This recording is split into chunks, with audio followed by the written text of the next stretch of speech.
Hello, everybody, and welcome to another edition of the NBC Hoop Shootaround, presented by Purina Dog Chow. Help keep him strong, Dog Chow strong.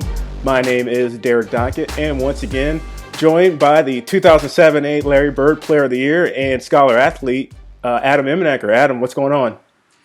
You know, it's still cold here in Des Moines, Derek, but we're looking to brighter days. It's almost our Arch Madness. It's getting to be the end of the doldrums of winter. I'm excited for it. That's right. We're under 25 days now from the madness starting at Scott Trade Center on March 6th. So it's been a fun ride, and we're getting into the thick of things now where we're seeing the standings starting to get some separation at the top and the bottom. And, of course, Wichita State up there at the top. Yep. What more do you say? The Shockers just keep on rolling, don't they? You know, it's unbelievable the run that they've had so far this year. And you look at last week, they had a couple of games that a lot of people thought could have been chances to have them knocked off to end their unbeaten streak. But against Indiana State in Terre Haute, they played a really solid game. Indiana State put up a good effort, but Wichita just a little too strong in the end. They're just a team that really knows how to win.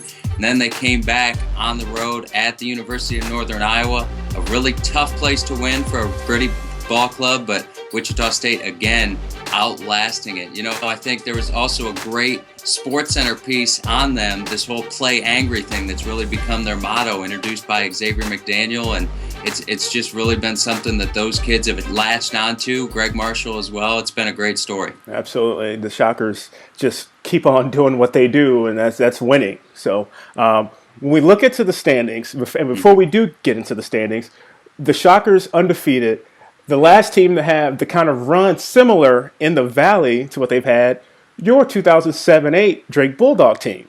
Yeah. When you look at the two teams, are there some similarities or some things you can compare and contrast between the this year's Shockers and the Drake team that you were part of? You know, I look at that team and I just look at how big and athletic they are. I wish we'd had that type of size and athleticism. But I think where you can start to draw some of the similarities are the fact that when it gets down to the end of the game, the teams know how to separate themselves. So when it's a 2-3-point ball game with 4 or 5 minutes to go, getting that game, having the confidence in your teammates to get it from 2 and 3 points to 8, 9, 10 points, to allow that little bit of additional separation to have a comfortable victory. And that's, you know, you look at styles of play. We shot a heck of a lot more threes. They're more of an inside club. They probably have a little bit more balance from a scoring perspective. So there's a lot of interesting things intermixed there, but it really is learning how to close out the games where you find the similarities. Absolutely. That's pretty much what it all comes down to, is closing out, especially when you get into conference play. Turning our attention to the standings now, we got Wichita and Indiana State, but we've got teams bunched up here in the middle. With Missouri State, Illinois State, Bradley. When you look at the standings now, where we're getting to the thick of things, as we mentioned, what do you make out of these teams that are all jammed up here? Yeah, you know, it's exciting. It's a fun time of year because there's so many teams in that 3 through 6, at 6 and 6 right now, tied for the middle of the league, and that means that there's a lot of people trying to separate themselves. And when you look a little bit further down the list, you got a team at 5 and 7 in Northern Iowa, and then Loyola hanging strong in there at 4 and 8. So teams that can make some moves. We've got 6 games left in the season, so there's a lot that can happen here towards the end. But what it tells you is there's a lot of parity in the middle of the conference. Obviously, Wichita State, Indiana State kind of separated themselves upward toward the top. But in that middle toward the bottom pack, there's a lot of pretty even teams that can win on any given night. Absolutely. And now when we get into the thick of things, we've mentioned we've had our preseason and our midseason awards starting to get towards the end of the year here now. We've seen the features on our NBC TV network highlighting those Player of the Year candidates. We're talking about the Larry Bird Trophy. Clay Anthony Early, Fred VanVleet, those guys have been mentioned. Who are those, some of those guys that you've been taking a look at?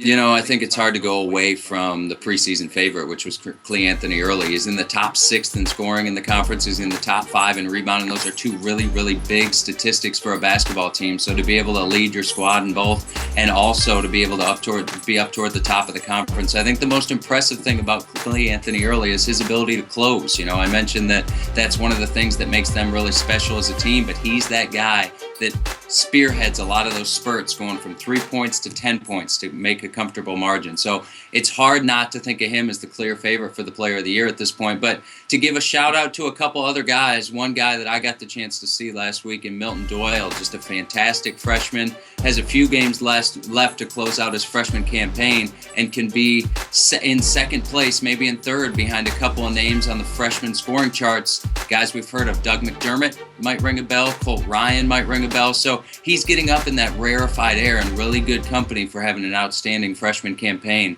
And the one other guy I'll mention, Desmar Jackson, boy, that he's on a Southern Illinois Saluki team that used to that struggled a lot early on, to be honest. But you know, the Salukis have picked it up a lot because of Desmar Jackson. He's in the top of the country in steals and about the top 20, also averaging 20 points a game. So he's doing it on both ends for Barry Hinson. Both guys have been really impressive.